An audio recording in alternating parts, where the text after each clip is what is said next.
자, 이번 시간에는 우리 ERP 인사 2급에서 제2장 인적 자원 개발에 대한 설명을 해드릴게요.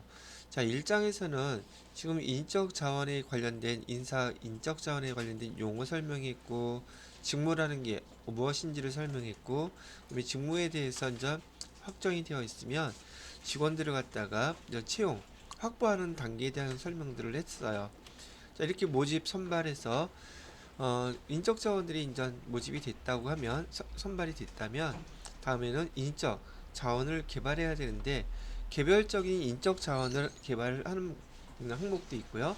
그다음에 이들이 속해 있는 조직을 개발하는 파트로 인적 자원 개발 그래서 두 가지 파트로 지금 설명이 진행될 거라는 얘기예요. 자, 그렇다면 아까 진도에 이어서 이 파트를 보시게 되면 음, 여기 50페이지였죠.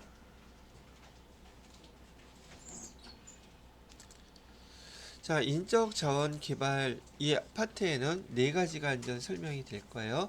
크게 인적 자원 개발에 대해서는 인사 고과, 지금 직무에 대해서 직원들이 근로자들이 채용이 됐고 그 채용된 업무와 그다음 여기 채용된 인원과 그 업무의 직무에 대해서 수행한 결과를 갖다가 보고서 일정한 시간이 지나게 되면 인사 고과를 한단 말이죠. 인사 고과도 하고 그다음에 필요하다면 교육 훈련도 병행해야 될 것이며 그다음에 그 성과에 따라서 이동 관리 승진도 하게 되고 다른 부서로 배치도 되고 이런 관리를 하게 된다는 얘기죠. 그다음에 그 직원들의 경력 개발 그래서 인적 자원 개발에는 크게 인사고과 교육 훈련, 이동 관리, 그다음에 경력 개발 관리라는 걸 배우시게 될 거예요. 자, 일단 인사고과를 보시게 되면 인사고과라는 게 뭔가 한번 볼게요. 자, 인적 자원은 조직의 목표 달성을 위해서 가장 필요한 그 중요 자원으로 인적 자원 개발은 현재와 미래 직무 수요에 부응하기 위하여 확보된 인재가 보유한 지식, 기술, 능력 수준을 지속적으로 향상시키는 것을 말한다고 되어 있어요. 자, 그러면 인사고과란 게 뭔가 봤더니 인사고과는 종업원의 업무 수행상 업적과 잠재 능력을 측정, 평가하는 것으로 근무 성적이나 그다음에 능력, 태도, 의욕 이런 등을 조직체에 대한 유용성의 관점에서 평가하여 이들의 상대적 가치를 주기적으로 결정하는 제도를 인사고과라고 합니다. 그런데 봐요. 중요한 코드는 인사고과 왜예요? 그런다면 결과론적으로는 일단 조직체에 대한 유용성의 관점에서 그 근로자를 그 업 직무에 맞는지 아닌지를 평가하는 것을 우린 인사고과라고 부른다는 얘기를 해주고 있네요. 자, 그렇다면 인사고과 다음에 인사고과에서는 왜 인사고과를 하게 되나요? 이렇게 했는데 인사고과를 하는 목적이 여기 나와 있어요. 다음 중 인사고과의 목적은 그녀한테 주는 임금이 합리적인지 그거를 갖다가 임금의 그 임금관리 기초자료로 사용하기 위한 목적이 있고요.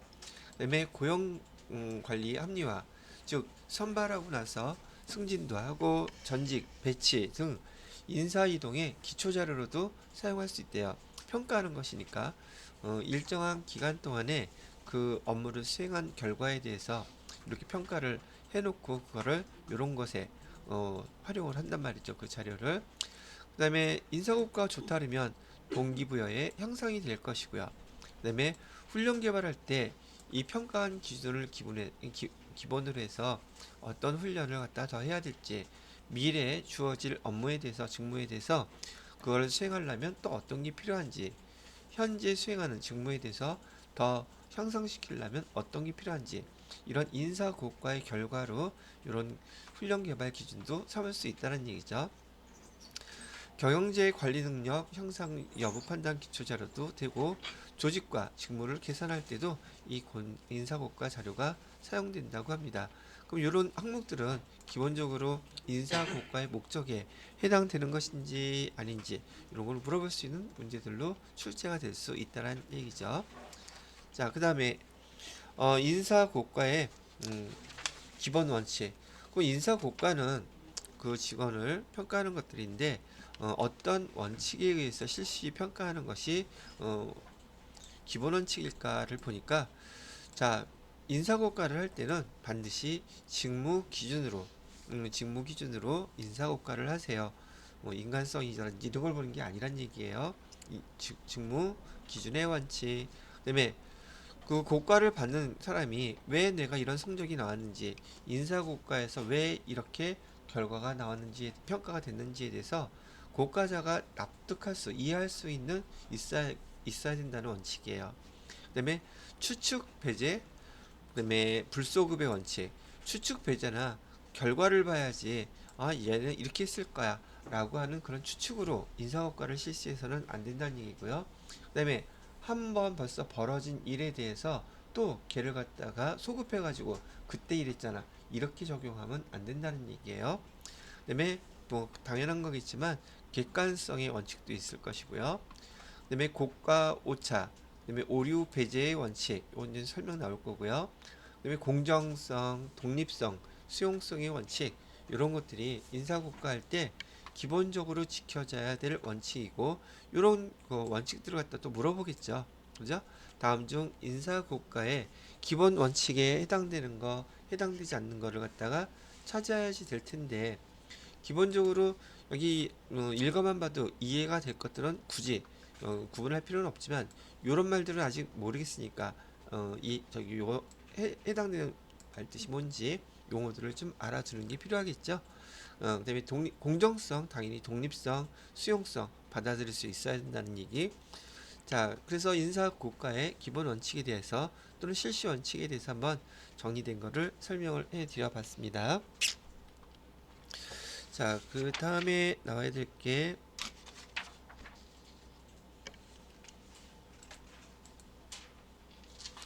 자, 그렇다면 인사고과에 대해서 여기 인사고과의 구성 요건이라 하는데, 요 내용은 앞에서 배웠던 우리 그 선발 기준에서 그 면접 볼 때 썼던 자료 있었잖아요. 뭐 그 내용이랑 비슷해요. 누군가를 평가해야 된다, 누군가를 갖다가 그 선택해야 된다 할 때 그 면접 보면서도 그 사람을 평가하는 것들인데, 그 평가의 공통적인 것들이 타당성이 있어야 되고 수용성이 있어야 되고 거기에 대한 신뢰성도 있어야 되고 실용성도 있어야 된다는 얘기죠. 인사고과 할 때는 그 근로자들을 직무와 관련돼서 평가하면서 그 평가하는 결과를 갖다가 나타내기 위해서는 그 인사고과의 구성 요소들이 타당성, 수용성, 신뢰성, 실용성 이런 것들을 갖다가 기본적으로 갖고 있어야 된다 이렇게 얘기를 하는 거예요. 타당성이란 고과 내용이 고과 목적을 얼마나 잘 반영하고 있는가. 그다음에 수용성은 인사고과 제도가 적합하고 공정하게 운영되어 조직 구성원들이 그 결과를 받아들일 수 있는가. 신뢰성은 고과 내용이 얼마나 정확하게 측정되었는가에 관한 성질. 실용성은 기업이 어떤 고가 제도를 도입하는 것인지가 중요하며 실질적으로 비용보다 효익이 더 큰지를 알아보는 성질이 실용성이라고 얘기를 하고 있네요.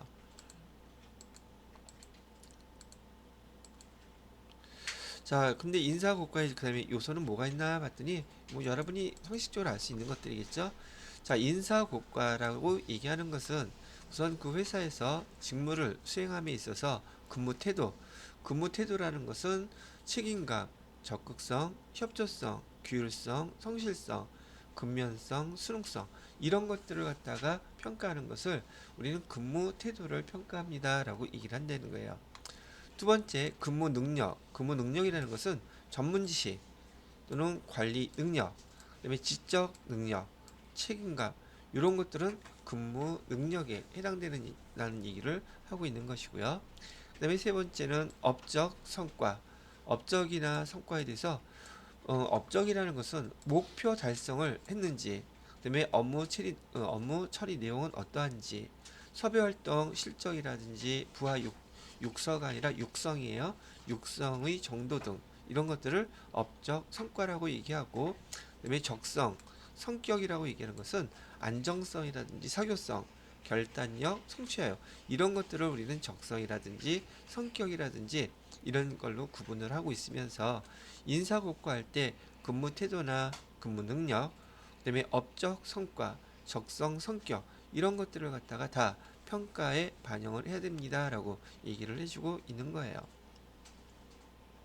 자, 여기에 대한 내용은 82페이지 교재 82페이지 보시게 되면 인사고과 요소라고 해서 거기 설명되어 있는 항목들이 쭉 나열이 되어 있습니다. 주요 육서가 아니라 육성. 자, 그 다음에 그 다음 파트에 보시게 되면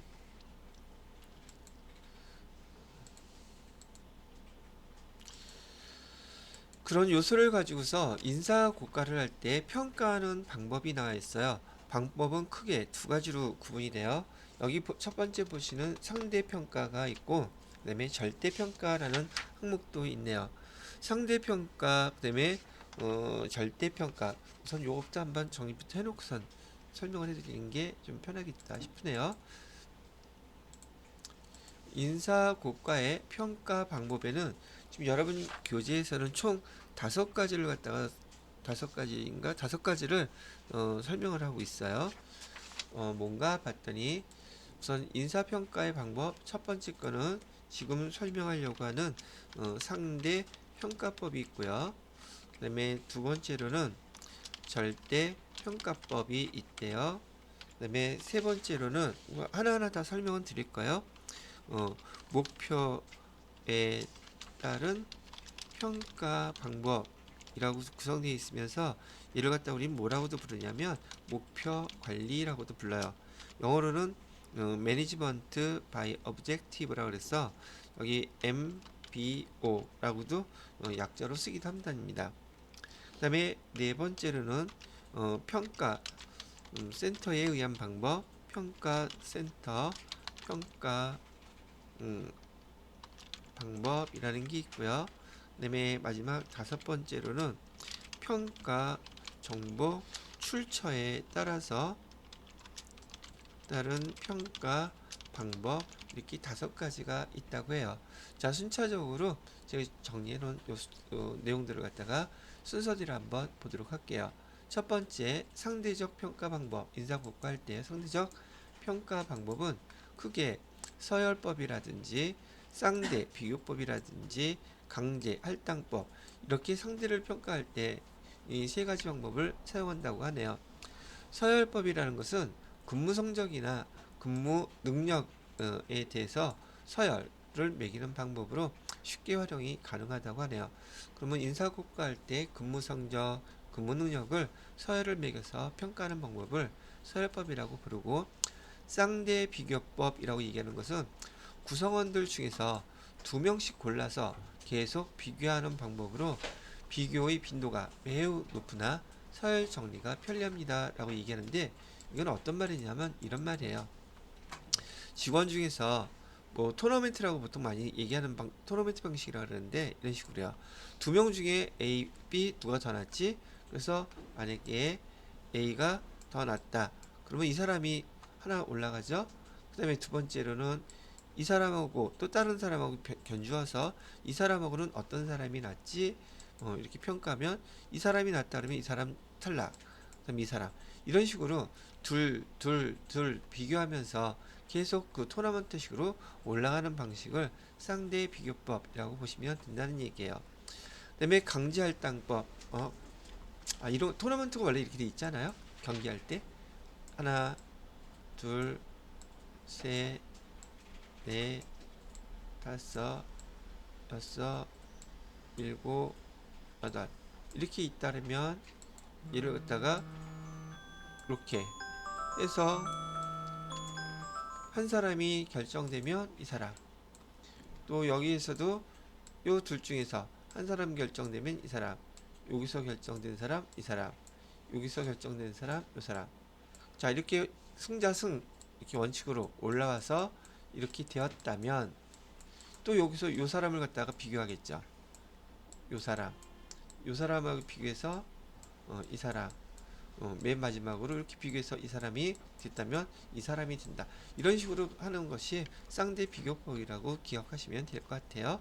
그다음에 강제 할당법이라는 것은 여기 보시게 되면 고과자가 사전에 일정한 평가 범위, 그다음에 수 미리 결정해 냈대요. 그래서 일정한 평가의 범위와 수를 결정해 놓고 일정한 비율에 맞춰서 강제로 할당하는 고가 방식이라고 했는데 인사고가 오류 유형 중에서 중심화, 관대화, 그다음에 가혹화의 오류 방지 가능한 그런 방법이라고 한다고 얘기하네요. 지금 여기 인사고가의 오류 유형에 대한 것은 후반부에 나오니까 그때 다시 설명을 해드리도록 하겠습니다. 상대적 평가 방법은 이렇게 되어 있고요. 그다음에 절대 평가 방법. 자, 그래서 다음엔 자, 절대 평가 방법에는 등등 나와 있는데 잠깐 종 쳤으니까 쉬었다가 계속 설명을 해드리도록 할게요. 자, 그래서 여기 상대평가 인사고가 할 때 상대적 평가 방법은 그런 방법들이 있었고 지금 여기 절대평가 방법에는 이 절대평가 방법은 어떤 방법 평가하는 내용들이 거의 선택이 되어 있다고 보시면 돼요. 우선 평정, 척도, 고가법이라고 얘기하는 것은 숙련, 노력, 근무 성적 등 필요한 분석적 평가 요소를 선정하고 해당 근로자가 어느 정도를 발휘하는지 판단해서 점수로 수량화한 평가 척도라고 얘기를 하고 있어요. 그 다음에 두 번째 체크리스트법 또는 대조리스트법이라고 되어 있는 것은 평가에 적당한 몇 가지 행동 표준을 구체적으로 기술한 문장을 소정의 리스트에 작성하고 근로자의 능력, 근무 상태를 리스트와 비교해서 해당 사항에 체크한 후 채점 기준표를 통해 등급을 매기는 방법이라고 되어 있네요. 세 번째 강제 선택법은 근로자의 행동이나 능력을 가장 적합하게 기술한 서술문 2개와 적합하지 않은 서술문 2개를 구성해서 선택하는 방법이라고 하네요. 자유기술법은 가장 단순한 방법으로 근로자의 장단점, 성과 및 잠재 요인을 향상을 위해서 재원을 사실적으로 서술하는 방법이라고 얘기하는데 요 네 가지가 절대적 평가 방법의 일단 첫 번째 항목으로 지금 서술이 되어 있고요. 그 다음에 여기 다음번에 보시게 되면은 절대평가법에는 앞에 네 가지 이외에도 중요사건 평가법이라는 것도 있고 행동 또는 행위 기준 고가법이라고 해서 총 6가지의 방법을 절대평가 방법이라고 하고 있네요. 그러면 중요사건 평가법은 뭔가 봤더니 평가자가 이를 효과적으로 또는 비효과적으로 수행했던 그런 수행하는 요인에 대해서 핵심적이고 중요한 행동에 초점을 맞추어 평가하는 방법으로 종업원의 성공적인 업적은 물론 실패한 업적까지 기록하였다가 이 기록을 토대로 평가하는 것. 별건 아니네요.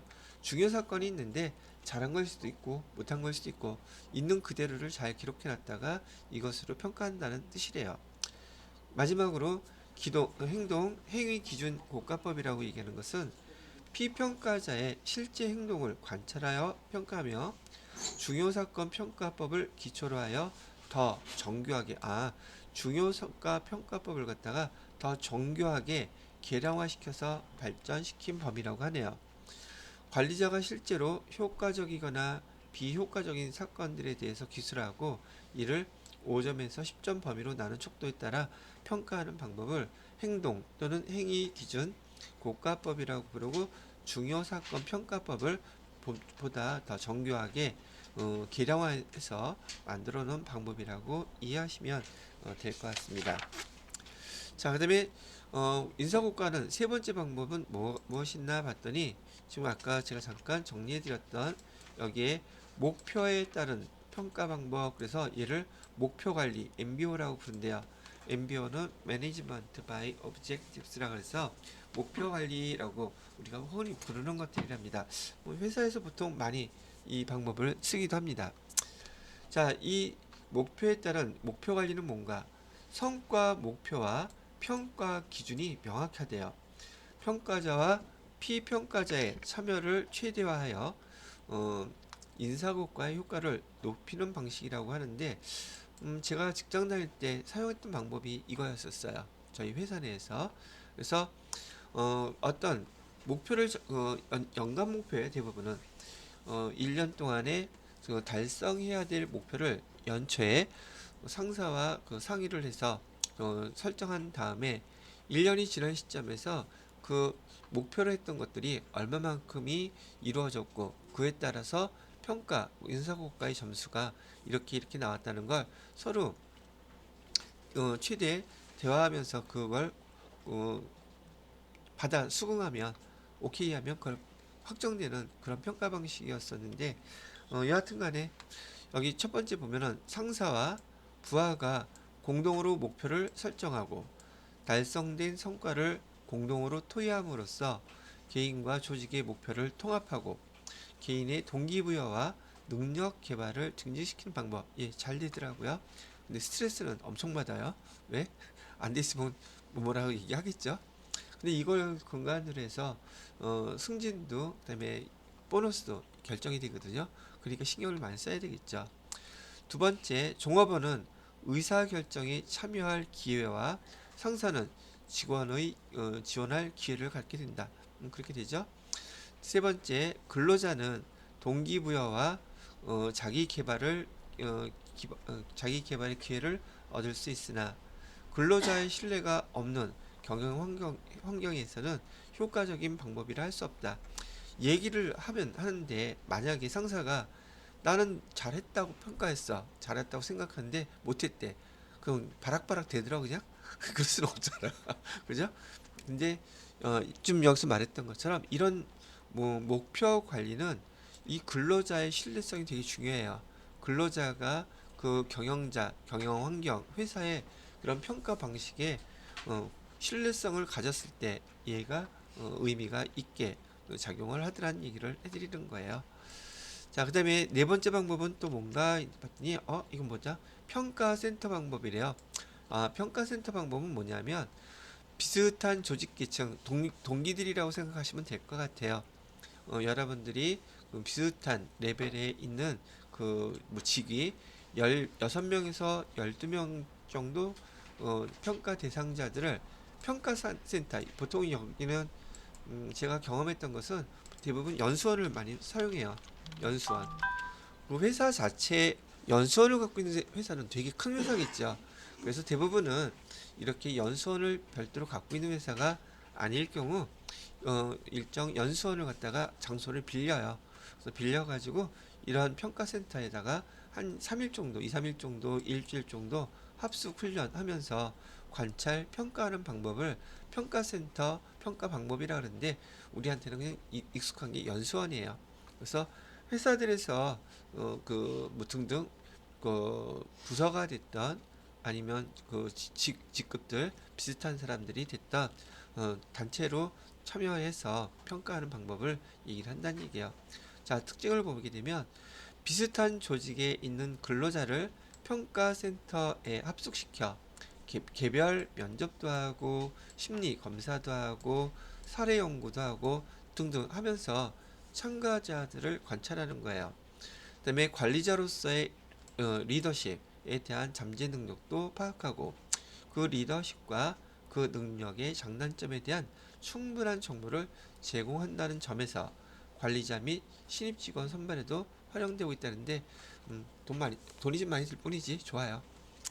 자, 마지막으로 평가 정보 출처에 따른 평가 방법도 있대요. 이 다섯 번째 인사고과 방법인데, 자, 관리자 직급에 있는 사람들은 일반적으로 평가 정보를 가지고 있는 사람이며 책임을 위한 기본적인 자격 요건을 가지고 있다고 전제를 한다는 거예요. 관리자는. 자, 그런 다음에 관리자는 그렇다는 뜻이고, 그 다음에 동료는요. 동료는 부서 내에서 같은 업무를 수행하고 있는 동료들이 평가자로 참여하여 하는 평가이며, 피고과자는 가장 가까이에서 평가하는 방법이기도 하다. 회사에서는요, 동료를 갖다 평가하는 거예요. 그럼 구체적이고 객관적인 경우가 많이 나오겠죠. 물론 객관적이지 못한 경우도 있기는 하지만 보편적으로 동료들로부터 평가를 받는다는 뜻이고요. 자, 이번엔 부하 직원, 직속 상사에 대하여 부하 직원들로 하여금 평가하도록 하는 방법으로 상사와 부하 직원 간의 신뢰관계 파악에 유리한 평가 방법이라는데, 얘는 어디서 한번 사용했었냐면 동료들이 평가하는 건 제가 경험을 해본 적은 없어요. 보통 여기 부하 직원이 평가하는 방법은 봐요. 여기 한번 팀장이라고 할게요. 팀장이 한 명이 당연히 있겠죠.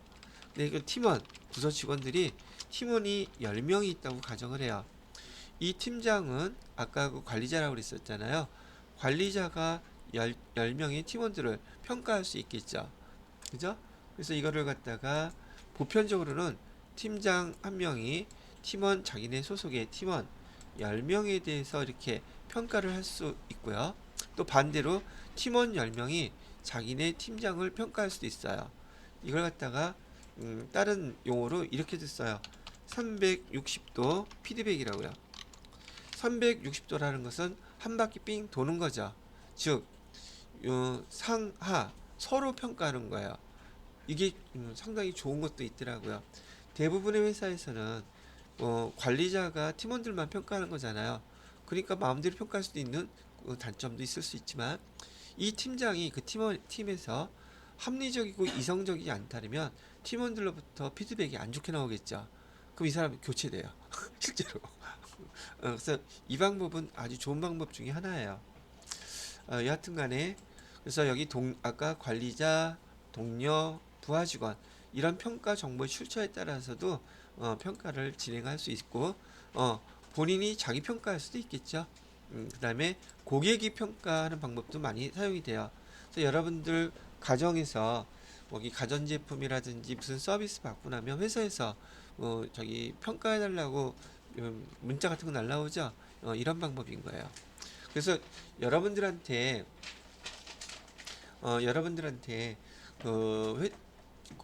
서비스를 받고 나름대로 잘 받았다면 좋은 점수 주라고 제가 지난번에 얘기했었죠. 이유가 그거예요. 그 사람들한테는 평가 별 4개 하고 별 5개가 의미가 다르단 말이죠. 그래서 여러분들이 평가할 때 친절하게 필요한 걸 잘 서비스 받았으면 5개 줄 수 있도록 하시고요. 그런데 아닌데 5개 주라는 얘기는 절대 아니에요. 이런 사람은 여기서 퇴출되는 게 좋겠다. 서비스가 이게 엉망이다. 라고 한다 그러면은 그런 것들은 과감하게 별걸 갖다 적게 줄 수 있고 멘트도 달 수 있는 거예요. 자, 조금 전에 했던 360도 피드백에 대한 건데, 지금 이거는 구체적으로 그 부하가 상사를 갖다가 직속 상사에 대한 평가를 하는 것이라고 얘기한다면, 만약에 여기 다면 평가라고 되어 있죠. 다면 평가는 여기 부하 직원, 본인 또는 상사, 팀 구성원, 고객 전체를 통해서 다 평가를 받아서 평가하는 것을 다면 평가, 360도 평가라고 그렇게 표현을 쓰는 거예요. 이해되시겠죠? 아까 요거 쓴 거는 제가 조금 빨리 썼네요. 요거는 요 상황이 아니라 요 상황에 해당되는 것을 360도 피드백입니다 라고 이렇게 표현을 한다고 얘기를 하는 거예요. 자, 이렇게 해서 지금 평가 정보에 따른 평가 정보 출처에 따른 평가 방법까지 해서 인사고과하는 방법 5가지를 설명을 해드렸어요. 자, 그렇다면 그 다음 파트에 보시게 되면 이번에 인사고과를 하긴 하는데, 인사고과를 하는데 아까 평가 오류가 생길 수 있다 그랬죠. 실제로는 일 뒤따 못해. 근데 평가 해보니까 되게 잘했다고 평가돼 있어. 이거 완전 뻥친 거죠. 그러면 실질적으로 대부분은 객관적으로 평가를 한다고는 하지만 이걸 이렇게 평가를 하다 보면 평가에 오류가 생기는데, 이런 평가 오류가 어떤 것들이 있는지 한번 구분을 해보자는 얘기예요. 여러분들이 평가자라고 생각해 보고, 이런 걸 갖다가 인사고과 할 때 이런 그 평가 오류가 나타날 수 있겠구나 라는 걸 한번 생각하실 수 있겠다는 얘기죠. 요 내용은 여러분 교재에 85페이지에 인사고과 평가의 오류라고 되어 있어요. 멀어서 글씨가 지금 잘 안 보이시는 분은 저기 교재하고 매치시키면서 지금 보세요. 이거 크게 하려고 했더니 잘 안 보이더라고. 밑에 잘려. 그래서 제가 이렇게 좀 다시 해놨어요. 볼 이유는 없겠지만 만약에 이게 잘 안 보여서 열받았다 그러면 유튜브로 보면 아주 잘 보여요. 이거 그걸로 참고하셔서 보셔도 됩니다. 자, 인사고과 할 때 평가의 오류가 어떤 게 있나 한번 봐본 거예요. 인사고과는 어떠한 고가 방법을 이용한다 하더라도 사람이 평가하는 거죠. 사람이 평가하는 것이기 때문에 주관적인 판단이 편견이 반영될 수밖에 없는 게 사실일 거예요.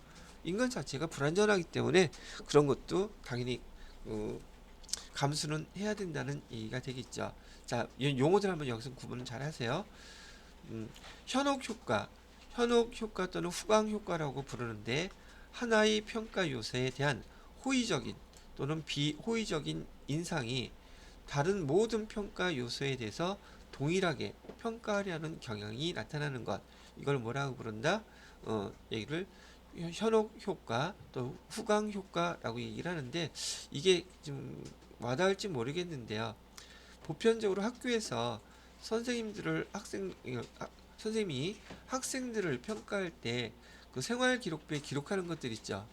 이상하게 성적이 좋으면 평가가 다 좋아져. 그죠? 근데 실제로 그런가요? 그게 안 그래. 그런데 보편적으로 성적이 좋다는 그 하나의 현혹되는 효과 때문에 또는 후광 효과 때문에 다른 것들도 점수를 후하게 주려고 하는 사람들의 습성이 있더란 얘기예요. 이걸 뭐라고 부른다? 여러분들이 잘 받으면야 좋은 거지만 남들 받을 때 쟤는 원래 안 그런데 저것까지 이렇게 생각하는 부분이 있었다면 그걸 현혹 효과 또는 후광 효과라고 부른다. 이렇게 알아두시면 돼요. 반대로 이제 여러분들이 직장에 들어갔는데 여러분들이 온갖 종류의 자격증을 다 갖고 있어. 그럼 그 사람이 업무를 되게 잘하는 것처럼 착각을 할 수도 있다는 얘기예요. 실제로 잘할 수도 있지만 또 그런 사람이 어떤 부분에 대해서는 성실하게 일을 안 하는 사람들도 있더란 말이죠. 이런 걸 뭐라고 부른다? 현혹 효과 또는 후광 효과라고도 부른다는 거예요. 두 번째로는 관대화 경향이 있다 그러는데 고과자가 피고과자를 가능하면 후하게 평가하려는 경향을 나타내는 것인데 지금 여기 현혹 효과, 후광 효과도 마찬가지 여기에 해당될 수 있더란 얘기죠. 보통 누구누구의 자녀, 회사 직원이 들어왔는데 국회의원 자녀야. 그럼 뭐라도 자꾸만 더 점수를 잘 주려고 하는 것 그거조차도 관대화 경향이 있다고 얘기를 하는 거예요. 이 관대화 경향에 반대되는 그 내용이 엄격화의 경향, 가혹화의 경향이라고 얘기를 하는데 이건 관대화와 반대로 얘는 찍힌 사람은 점수를 잘했어도 잘 안 주잖아요. 그죠? 이런 경우를 엄격화 경향 또는 가혹화 경향 이런 용어로 부른다는 얘기예요. 자, 그다음에 네 번째 보시게 되면 중심화 경향이라는 뜻이 있는데 중심화 경향, 집중화 경향 이거는 뭐냐 하면은 피고과자의 대다수를 중간 정도로 판단하려는 경향을 나타낸다는데 이거 우리 보편적인 사람들한테 제일 많아요. 아까 얘기했던 것처럼 여러분들이 서비스를 받고 괜찮음에도 불구하고 잘 받았음에도 불구하고 뭐 중간 정도만 주는 거야. 못했어도 중간, 잘했어도 중간. 극과 극을 피하려고 하는 성향. 대부분 점수 뭐 좋은 게 좋은 거지. 100점은 아닌 것 같고 빵점도 아닌 것 같고 대충 뭐 한 80점, 70점, 60점 이렇게 중간에만 몰려서 평가를 하려고 하는 성향이 있는 게 인간의 특징 중에 하나라는 거예요. 이걸 뭐라고 부른다? 중심화 경향, 집중화 경향이라고 부른대요. 다음에 대비 효과. 특정의 피고가자가 다음에 평가될 피평가자의 평가에 미치는 오류로 객관적인 기준이 없이 개개인을 서로 비교할 때 나타나는 오류를 나타낸다. 그래서 대비 효과라는데 이거 은근 여성들 많이 여기에 해당되는 게 있어요. 여자 친구들 보면은 나보다 못생긴 여자하고는 친구가 잘 돼. 같이 잘 다니고. 근데 나보다 더 이쁜 애하고는 잘 안 다니려고 들어. 아닌가? 제가 잘못 알고 있나? 이걸 대비 효과라고 부른다는 얘기예요. 자, 그렇게 참고로 알아두시면 될 것 같고요. 자, 그 다음에 추가로 또 다음 게 뭐가 있나 봤더니 이번에는 논리적 오류라는 게 있대요. 서로 상관관계가 높은 평가 요소 간에 어느 한쪽이 우수하면 다른 요소도 당연히 그럴 것이라고 판단하는 경향을 나타내는 것이라고 합니다. 그다음에 시간적 오류의 경향. 이건 어떤 뜻이냐면 보통 그 인사고과는 연말에 하는 경향이 많은데 보편적으로 그렇게 하는데 연초에 했던 일이 기억이 안 나. 근데 연초에 뭔가 하나 잘못을 한 적이 있었는데 그거는 까맣게 잊어버리고 최근에 잘한 것만 기억을 한다는 얘기예요. 그것을 기준으로 평가를 하다 보니까 뭐 상반기에 또 연초에 잘못했던 거에 대해서는 반영이 안 되고 최근에 잘한 거에 대해서만 반영이 하다 보니까 여긴 시간적 오류, 최근화 경향이라는 인사고과 평가의 오류를 지적하는 거예요. 이게 반대인 경우도 있어요. 연초에는 엄청 잘했어. 근데 연말에 사고 한번 쳤다고 그게 1년 동안 전체 평가에 반영이 되는 경향을 우린 시간적 오류라고도 부른다는 얘기예요. 자, 그 다음에 마지막으로 상동적 오류란 뜻이 있는데 타인에 대한 평가가 그가 속한 사회적 집단, 즉 학교, 종교, 지역, 국가 등에 대한 지각을 기초로 해서 이루어지는 판단을 갖다가 상동적 오류라고 부릅니다라고 얘기를 한다는 거예요. 자, 이렇게 해서 지금 여러분 교재에서는 85페이지까지 인사고과에 대한 내용들을 한번 쭉 설명을 해드렸어요. 인사고과는 여기서 보면 첫 번째 파트에 해당되는 내용들이었답니다. 자, 그 다음에 85페이지 밑에 보시면 꼭 알아두기라고 되어 있는데 이렇게 우리가 지금 인사고과의 오류를 배웠는데 이 인사고과의 이 문제점들을 어떻게 하면 개선할 수 있겠느냐 그거에 대한 얘기를 설명해 주고 있어요. 자, 종업원의 통제형 종업원을 통제할 때 이는 어떻게 하면 인사고과 할 때 개선이 되겠습니까? 라고 한다면 능력 개발을 촉진한다 또는 성장 지향형으로 바꿔야 된다. 즉 종업원을 통제형에서 이론적으로 하게 되면 인사고과의 개선 방향이 생기더라 얘기를 하는 거예요. 자, 인사고과 할 때 상사 중심의 인사고과를 하지 말고 그 근로자 본인이 참여해서 자주적 고과를 실시해라. 비공개적으로 하지 말고 공개적으로 하면 좀 더 객관성을 띠게끔 되겠죠.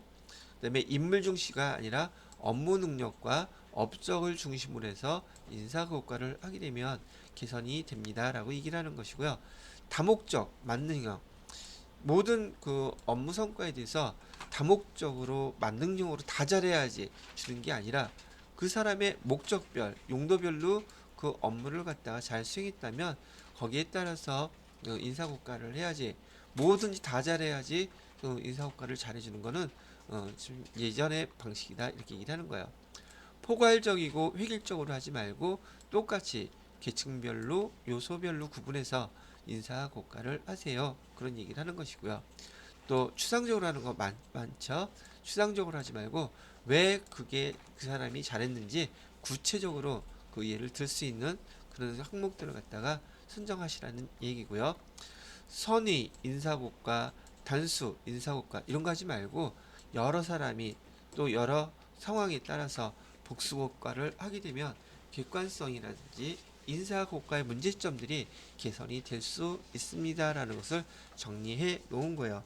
거기 85페이지에 보시면 꼭 알아두기에서 이런 내용들을 정리해 놓은 것을 저도 정리해 놨습니다. 자, 이렇게 설명을 해 드렸고요. 자, 그 다음 파트는 무엇이 있는가 하면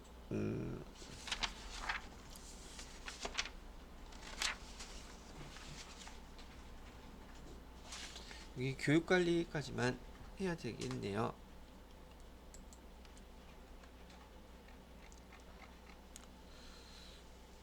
자, 여기에서는 여기 두 번째 파트 교육 훈련 관리에 대한 설명을 해드릴게요. 자, 지금 우리가 그 인적 자원의 개발을 갖다가 배우고 있는데, 이렇게 인사고과도 하고요. 인사고과 결과에 따라서 필요하다면 우리는 이 교육 훈련도 시켜야 된단 말이죠. 일단 교육 훈련 관리의 개념과 그다음에 필요성을 갖다가 얘기를 하고 있는데요. 교육 훈련 관리는 종업원이 직무를 수행하는데 필요한 지식이나 기술, 능력, 태도를 향상시켜 조직의 목적을 달성하도록 돕는 과정을 체계적으로 관리하는 것을 교육 훈련 관리라고 불러요. 자, 그럼 여기서 용어 하나 구분을 해볼게요. 교육 훈련이란 그 용어와 교육 개발이란 용어가 아주 다른 용어예요. 교육 훈련이라는 것은 개별 종업원의 현재 직무에 유용한 역량을 얻는 과정을 교육 훈련이라고 불러요. 교육 개발은요, 작업 집단이나 조직의 현재뿐만이 아니라 미래의 직무를 수행하는 데 필요한 역량을 획득하는 과정을 교육 개발이라고 부른다는 얘기죠. 그래서 여러분들이 지금 받는 이 훈련은 훈련이면서도 개발이죠. 그래서 교육 훈련, 교육 개발이 지금 같이 진행이 되고 있다는 얘기죠. 그런데 교육 훈련이란 말보다는 더 근접하게 여러분들한테는 교육 개발이란 말이 더 가깝단 말이에요. 왜요? 지금 여러분 현재 직무에 사용하는 게 없죠. 미래의 직무에 사용하기 위해서 지금 미리 자격증 처음 저 만났을 때 여러분들 자격증 없었잖아요. 그죠? 그러면 그 업무를 수행할 수가 당연히 없었겠죠. 근데 지금 그 업무를 수행하시나요? 안 하잖아요, 지금. 그죠? 그런데 조만간에 취업하면 하죠. 벌써 취업해서 나가서 하는 사람도 있지만, 근데 그 친구는 지금 회계 세무 쪽은 아닌 것 같아. 오늘 저기 면접 보러 가신 지인 씨가 이제 와봐 알겠죠? 지금 우리가 자격증을 딴 그 업무를 수행해야지 우리가 여기서 개발하고 훈련한 성과가 나타나는 거잖아요. 배우분들이 했던 거. 자, 그래서 교육 훈련과 교육 개발은 용어가 의미가 좀 다른 거라는 걸 참고해 주시면 되겠고요. 자, 요거 내용에 대한 거 제가 옆에다가 잠깐 정리해 놨는데 교재 여러분 있죠? 지금 설명해 준 용어를 연결해서 한번 해볼게요. 여기 교육이라는 말은 체계적, 장기적, 개념적. 그래서 교육이란 말이 이런 뜻을 갖고 있어요. 반면에 훈련이라는 단어는 단기적이면서 기능 향상, 직무 수행에 필요한 지식, 기술의 실천, 습득을 하는 것을 훈련이라고 불러요. 그래서 교육 훈련이라는 말을 쓰게 되면 이런 개념이 있습니다라고 얘기를 해드린 거고, 이 용어를 사용했던 요 개념을 이렇게 교육 훈련과 교육 개발이라는 말로 구분을 해드린 거예요. 자, 이렇게 됐다고 보시고요. 자, 이렇게 교육 훈련에는 자, 기술 변화라고 되어 있는데, 지금 여러분이 배우고 계셨던 사무 자동화라든지 지금 현대 기술들이 많이 진보했어요. 그래서 기계화가 된다든지 정보화에 적응하기 위해 구성원은 적합한 역량이 필요합니다. 여러분들은 회계, 세무 담당으로서 근무하기 위해서는 사무 자동화에 대한 것도 그래서 ITQ라든지 그런 거 다 배우셨고, 컴퓨터 프로그램, 회계 프로그램 그런 것도 다 배우셨던 거죠. 자, 노동시장도 변한답니다. 저출산에다가 고령화, 실업률 등의 변화 등으로 인구 구조의 변화에 따라 내부 노동시장에 필요한 인력을 양성해서 공급하기 위해서 교육훈련 시스템이 강화되고 있다. 자꾸만 인원이 없으니까 퀄리티라도 좋아야 될 거 아니겠어요? 자, 그 다음에 종업원 욕구의 변화, 종업원의 욕구 성장이 높아지고 차별화됨에 따른 욕구 만족 결정 수단으로서 교육, 그 다음에 훈련이라든지 교육 개발을 하게 된다는 얘기고요. 그 다음에 기술 수준, 자연 감소라고 되어 있는데, 종업원의 보유 기술이 시간이 지남에 따라서 자연적으로 그 기술이 좀 감소하겠죠. 자, 이런 것들을 갖다가 보완하기 위해서 교육 훈련, 그다음에 교육 개발을 한다고 되어 있네요. 자, 그렇다면 여기 교육 훈련 관리의 목적, 왜 교육 훈련과 그다음에 그 교육훈련 관리를 하느냐 봤더니 회사 입장에선 회사 입장에서는 교육훈련을 해야지 계속 업그레이드 되면서 현재 상황을 유지하거나 발전시킬 수 있죠. 종업원의 입장에서도 뭐 하나도 더 배워야지 경쟁력이 생기잖아요. 간단한 목적은 그건데 기업 입장에서는 전 종업원의 기술, 그다음에 지식, 능력, 태도 얘를 향상시키고 계속적으로 발휘될 수 있도록 인재를 육성해서 뭘 발전시키기 위한 거예요. 결국은 기업을 유지 발전시키는 게 목적이에요. 그래서 그 직원들을 교육 훈련 시키는 겁니다. 그 얘기를 하는 것이고요. 종업원의 입장에서는 인간적인 완성, 그다음에 성장, 이에 따른 처우 향상 이런 게 당연히 목적이 되겠죠. 자, 교육 훈련의 목적을 갖다가 미 교수는 이렇게 이런 것입니다라고 얘기를 했고 폴리포 교수라는 사람은 또 이렇게 얘기를 했어요. 근데 이건 너무 디테일한 것 같다는 생각은 듭니다. 제 생각에서는. 여튼 교육 훈련의 목적 전반적인 것은 여러분이 기억하시면 좋을 게 기업 입장에서와 종업원 입장에서 여기 교육 훈련을 할 때 이런 목적으로 하게 되어 있어요. 근데 여기 미 교수라든지 폴리포 교수가 얘기하는 여기 교육 훈련의 목적의 구분은 어떻게 보면 거의 비슷한 것들이거든요. 근데 이것까지 너무 디테일하게 보실 거는 아니신 것 같아요. 그래서 교육 훈련에 대해서는 이렇게 정리를 해 드렸고요. 그 다음에 87페이지에 보시게 되면 교육 훈련에 대한 목표 설정, 고려사항 이런 게 나와요. 자, 교육 훈련을 할 때는 당연히 뭐 우리 개인적인 생활에서도 마찬가지고 목표가 먼저 설정을 해야 되겠죠. 교육 훈련의 목표가 무엇인지. 그럼 교육 훈련의 목표는 어떻게 설정하는 게 좋냐 보니까 당연히 실현 가능한 목표일 것이라고 되어 있죠. 자, 여러분들 처음에 우리 수업을 시작하면서 여러분의 목표를 제가 뭘로 잡아드렸어요? 자격증 따는 거죠. 근데 모든 자격증을 다 따면 물론 다 좋겠지만 개인별로 다 똑같지는 않잖아요. 그죠? 그래도 자기한테 맞는 자격증을 따는 것, 다 실현 가능한 목표들이었던 것이고, 사람에 따라서는 조금 다를 수는 있었겠지만, 회사에서도 실현 가능한 목표를 제시해 줘야지 실현 가능하지 않은 목표를 제시하게 되면 오히려 능률이 저하됩니다. 그 다음에 최대한 측정 가능한 목표를 세울 것. 측정 가능한 목표는 여러분들한테 전산 회계 2급, 1급, 전산 세무 2급 이런 식으로 그 다음에 FAT 2급, 1급, TAT 2급 이런 식으로 ITQ, 엑셀, 워드, 파워포인트 다 구체화되어 있죠. ERP, 회계, 인사 2급 능력이 되시는 분은 1급 이렇게 구분해서 그 목표를 갖다가 우리는 구체화 시켰고 또 여러분이 수업을 하시면서 자기가 소화하는 범위 내에서 그 목표의 달성이 될 수 있도록 연습을 하셨던 거예요. 교육 수단과 교육 목표와의 관련이 명확해야 할 것. 자격증 따기 위해서 기출문제 우리 열심히 해당되는 거 많이 풀어봤죠. 그 연습을 통해서 목표를 이루었고 또 필요한 거에 대한 보충 설명 제가 해드렸던 거 뭐 그런 것들을 얘기하는 거예요. 최종 목표에 도달하기 위해서 하위 목표를 경시해야 된다. 우리 최종 목표에 도달하고자 했던 것은 세무 2급이나 TT 2급이었어요. 그 하위 목표로는 전산회계 1급이나 그다음에 FAT 1급 또 그 따르기 위해서는 전산회계 2급이나 FAT 2급 이렇게 하위 목표를 갖다가 구분해서 이렇게 도달하기 위한 것들을 제시한 것처럼 교육 목표에는 반드시 이런 목표가 설정이 되어 있어야 된다고 얘기를 하는 거예요. 자, 피교육자의 의욕을 북돋을 수 있는 목표를 세울 것. 여러분들한테 또 교육받는 사람들한테 목표가 의욕을 할 수 있다는 의욕을 북돋을 수 있는 목표가 되어야 된다는 걸 얘기하는 것이고요. 그 다음에 실무에서 쉽게 효과가 나타나는 것을 목표로 세울 것. 뭐 이런 것들이에요.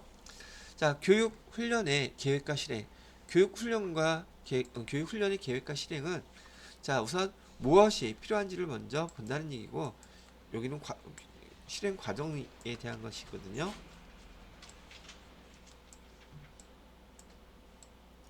자, 실행 과정에 대한 것인데 교육 훈련에 대한 실행은 우선 필요성, 인사 고과를 통해서 이 직원한테 필요한 게 무엇인지를 알아야 돼요. 그래서 필요성을 발견하고 그다음에 누가 받아야 될지 대상을 선정하고 그다음에 내용, 담당자, 방법, 시기, 기간, 장소, 그다음에 실시하고 평가한다. 이게 대부분 회사에서 벌어지는 교육훈련의 계획과 실행 절차 프로세스라고 보시면 되겠습니다. 여기에 대한 내용이 87페이지에 밑에 나와 있어요. 자, 그 다음에 그 88페이지에 보시게 되면 컥 패트릭이라고 하는 사람의 교육훈련의 4단계 평가 기준이라고 되어 있는데 이런 건 참고로만 보세요. 1단계 반응, 2단계 학습, 3단계 행동, 그 다음에 4단계 결과. 근데 제가 어제 지난 시간에 설명했던 이거 한번 기억하시면 될 것 같아요. 우리들이 활동을 함에 있어서 플랜, 계획을 세워야 되고요. 그 다음에 do, 실행을 해야 되고요. see, 평가를 해야 된다 그랬었죠. 얘는 단계만 4개로 나눠져 있을 뿐 기본적인 단계는 똑같다고 보시면 될 거란 얘기예요. 자, 그런 다음에 교육훈련의 종류라고 나와 있어요. 이거는 실무, 회사에서 많이 쓰이는 용어이니까 참고로 여러분이 잘 구분을 해두시면 좋을 것 같네요. 보통 우리 장소라 그러는데 직장 안에서 직장 내에서 훈련하는 것을 우리는 보통 OJT라고 불러요. OJT는 회사 내에서 교육 훈련을 받는 것을 의미하는데 모의 약자면 OJT는 On the Job Training이라 해서 일을 하면서 트레이닝, 훈련을 받는 것을 얘기하는 거예요. 반면에 직장 외 훈련 같은 경우에는 OFJT라고 되어 있는데 OJT 이거는 회사 내에서, 오프는 직장 외에서 훈련받는 거, 다른 학원에 가서 훈련받는 거, 그런 것들을 얘기한다는 얘기예요. 자, 내용을 보니까 직장 내 OJT 훈련을 받게 되면 직무에 관한 지식을, 지금 일하는 거죠. 일에 관한 지식과 기술을 습득하는데 주로 감독자나 선임자가 직접 부하 직원을 개별적으로 훈련시키는 방법인데 이건 잘 안 이루어집니다. 그래도 있기는 있지만 장점은 개개인이 적합한 교육 가능하겠죠. 선임자나 감독자 또는 상사가 직접 교육을 하는 것이니까 직장 설정에 맞는 교육도 가능하고요. 학습 내용을 현장에서 바로 활용도 할 수 있어요. 그 다음에 일과 학습 병행도 가능하고요. 그러나 단점은 교육 시간을 통일시키기가 어려워요. 왜? 교육을 시키는 그 시간이 다른 업무를 보는 거하고 모든 회사의 부서에서 일치되게 시간을 내기가 만만치 않다는 얘기죠.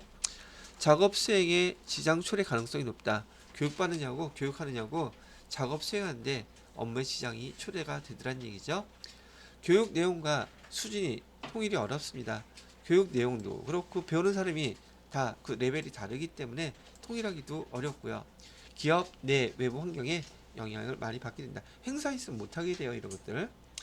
거기에 비해서 직장 외 훈련 같은 경우에는 종업원을 직무와 분리시켜서 별도의 장소에서 전문가에 의해 훈련에만 집중하게 할 수 있는 집단적으로 시행되는 훈련 방법이라고 얘기하고 있죠. 장점은 동일 시간, 그다음에 동일 장소에서 다수의 교육이 가능하다. 업무에 배제되어 훈련에만 집중할 수 있다. 외부 전문가를 통해 훈련이 가능하다. 이거는 직장 외에서 훈련하는 장점 사항이 되겠고요. 근데 단점은 시간과 비용이 많이 소모된다. 훈련 내용을 현장에 바로 적용하기가 힘들다.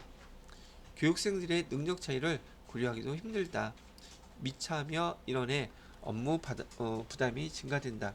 교육과고 없는 사람이 없을 때 그 일은 누군가가 대신해야 된단 말이죠. 업무 부담이 많이 생기는 상황이기도 된단 말이죠. 자, 그래서 여기 지금 장소에 따른 구분 방법으로 교육훈련을 받을 때 이렇게 직장 내에서 받는 방법도 있고, 직장 내는 OJT라고 약자를 쓰고요. 직장 외에는 OFJT라고 쓰는데 OFJT는 잘 쓰지 않는 용어예요. OJT는 많이 쓰는데요. 자, 그러면 여기 영어 앞에 on과 off가 있죠. 또 한번 생각난 김에 여기 온, 보통 우리 온 그러면 방송할 때 온 그럼 시작이라는 뜻이잖아요. 그다음에 오프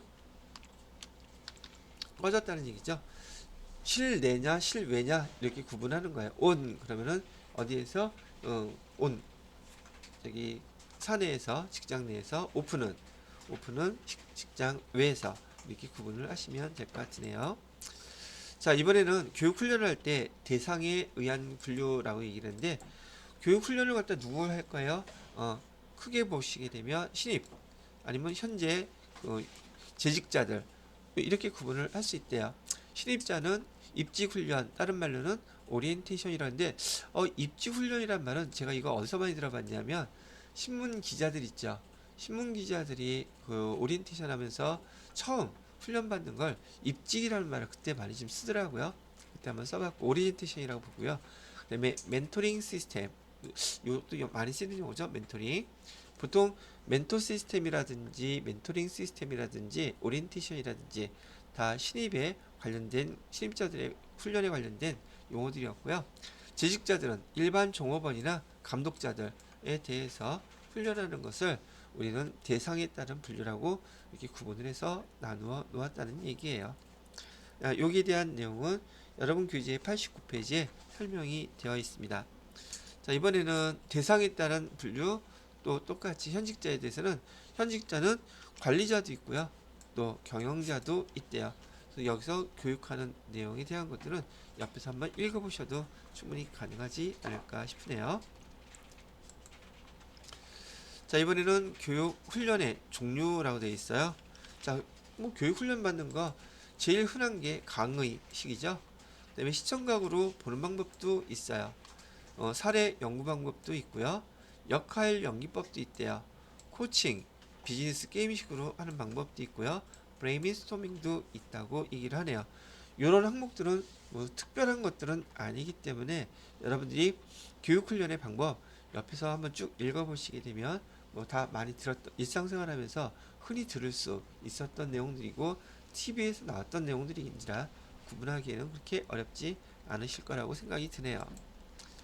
자, 그 다음에 또 다음 단계 보시게 되면 방법에 따른 분류는 89페이지에 된 걸 설명을 해드렸고요. 그 다음에 인사 이동이라는 방법이 있어요. 인사 이동. 근데 이거 하나 빠졌다. 지금 제가 정리해 놓은 것들은 여러분 교재에서는요 89페이지에 강의식, 시청각, 훈련 방법, 사례, 연구 방법, 역할 연기법, 코칭 이렇게 되어 있는데 제가 여기 써놓은 것은요. 그다음에 비즈니스 게임 브레인스토밍 교재에서는 90페이지에 그 이외에도 비즈니스 게임, 인바스키법, 그다음에 감수성 훈련, 그다음에 행동 모델법, 심포지엄, 그다음에 액션론 별의별 게 다 있죠. 이건 용어 구분하는 거예요. 그래서 이런 게 있구나라고 해서 한번 읽어보시라고 설명을 해드리는 것이죠. 자, 그 다음에 세 번째 단계에서는 여기 이동관리라고 해서 이동관리는 인사이동을 얘기하는 거예요. 인사이동. 자, 이것도 내용을 보시게 되면 종업원이 특정한 직무에 배치된 뒤 그의 능력이나 직무의 변화 또는 기업 운영상 여러 여건이 변화함에 따라 수직적 이동도 가능하고요. 수평적 이동도 가능한 변화를 가능한 인사관리상의 절차라고 했는데 인사이동을 왜 하죠? 라고 했더니 인사이동 승진하게 되면 생산성 향상도 되고 동기 모티베이션 향상이라는 것은 동기부여도 될 것이고 그다음에 조직이 유연성 있게 될 것이며 능력 개발과 인재 양성에 도움이 된대요. 그다음에 매너리즘 한 자리에만 오래 있어서 거기에 매너리즘에 빠지는 것을 우선 극복할 수 있고 직무에 대한 만족이 증가하기 때문에 이렇게 이동관리, 승진 이런 것들을 시킨답니다 라고 얘기를 하고 있습니다. 자, 이동관리 뿐만이 아니라 그 이동관리에는 이렇게 승진 이외에 배치관리라는 것도 있어요.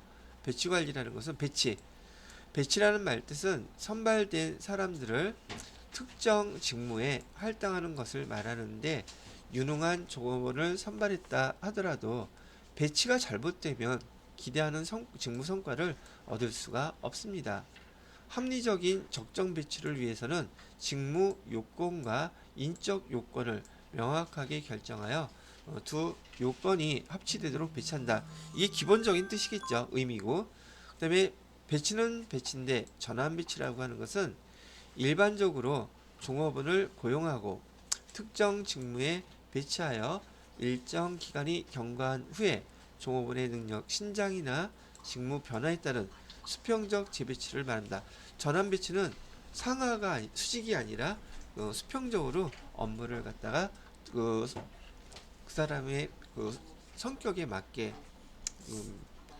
적성에 맞게 배치해 주는 것을 전환 배치라고 부릅니다. 라고 얘기를 하고 있는 거예요.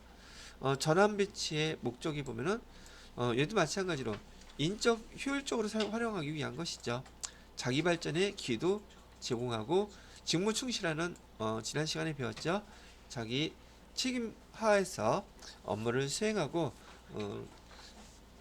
등등 업무에 대한 단순화로 권태함과 지루함을 제거할 수 있다.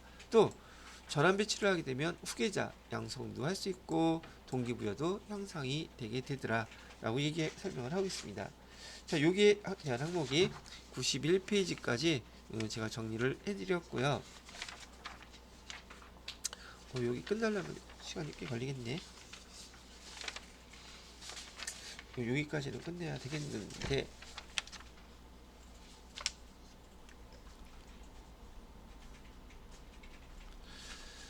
자, 여기 일단 잠깐 쉬셨다가 또 다음 거 설명을 해드리고 여기 승진 관리에 관련된 것까지만 정리를 한번 해보도록 하겠습니다. 승진 관리, 배치 관리까지만 해서 끝낼게요.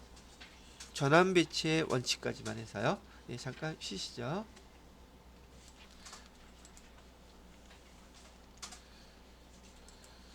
자, 그래서 지금 설명해 드렸던 것은 배치와 전환 배치에 대해서 얘기를 해드렸었는데, 이번에는 전환 배치의 유형을 보니까 전환 배치 유형에는 생산과 판매 변화에 따라서 제품 시장의 환경 변화로 인해 생산 및 판매 상황의 변동에 따른 전환 배치 이런 것들도 있고요. 그다음에 순환 근무, 장기간 특정 근무를 할 경우 매너리즘에 빠지는 것을 막기 위해서 하는 전환 배치인데 이걸 순환 근무라고도 부른대요. 그다음에 교대 근무, 순환 근무 같은 경우에는 보통 뭐 회사가 여러 개 있을 때 전환 배치하는 경우 순환 근무도 하는 경우도 있고요. 또 부서 내에서도 순환 근무를 할 수도 있어요. 교대 근무는 어디서 많이 해요? 근무 시간을 다른 시간대로 하는 게 보통 우리 아파트에 계시는 경비분들 그런 시간 교대 많이 하죠. 그다음에 제조업체에서 그 1교대, 2교대 이런 말 써가면서 근무하는 거 그 시간적인 다른 시간대에 근무하는 것을 교대 근무라고도 부르고요. 그다음에 교정적 전환 배치라고 되어 있는데 작업 집단 내에 인간관계 문제 생겼을 때 인간관계 문제 생겼을 때 전환 배치하는 것을 갖다가 우린 교정적 전환 배치라고 한다. 이런 말은 아마 잘 못 들어보셨을 거예요. 근데 하여튼 이런 것을 우린 교정적 전환 배치라고 한다. 왜 동료들끼리 한바탕 상사하고 부하 직원하고 한바탕 하는 경우 있잖아요. 그래서 같이 근무를 더 이상 못하게 된 상황이라면 이런 상황에서 교정적 전환 배치를 실시하게 되더라. 그 얘기를 얘기해 드리는 것이에요. 자, 그런 다음에 마지막 파트에서 이 전환 배치와 관련돼서 전환 배치의 원칙은 가장 기본적인 게 적재적소, 적시에 이렇게 배치하는 게 가장 이상적이겠죠. 그다음에 능력, 실력주의로 해라. 그다음에 균형 잡히게 해라. 그다음에 인재를 육성하기 위한 그런 인재 육성의 원칙으로 전환 배치해라. 뭐 이런 항목들 나오는 것들이 제가 늘상 말씀해드리는 여기 이론 문제에서 다음 원칙에 관련되고 전환 배치의 원칙에 해당되는 거, 안 되는 거, 얘는 또 어떤 전환 배치의 성격의 원칙에 해당되는 건지 뭐 그런 거 물어볼 것이기 때문에 여러분들한테 한 번만 딱 읽어보고가 아니라 읽어보시고 난 다음에 문제를 보셔야 돼요. 그래서 어떤 식으로 나오는지 그거 파트에 맞춰서 다시 한번 복습을 해 주시면 되겠다는 얘기예요. 자, 그래서 이번 시간까지 우리는 인사고과에 대한 거 설명을 또 쭉 해드렸고요. 여기서 보시게 되면 자, 오늘 수업한 거에 대해서 인적 자원 개발에 대해서 인사고과와 그다음에 교육 훈련 관리에 대한 거, 그다음에 이동 관리를 갖다가 지금 진행을 하고 있었는데 이동 관리에 대해서는 지금 전환 배치까지만 했어요. 다음 시간에는 이동 관리에 대해서 전환 배치 이후에 승진 관리하고 그다음에 이직 관리라고 하는 거 두 가지까지 퇴직 관리까지 포함해서 마무리를 지어 보도록 하고요. 그다음에 마지막 경력 개발 관리에 대해서도 다음 시간에 이어서 마무리를 하도록 하겠습니다. 자, 오늘 수업은 여기까지만 정리할게요.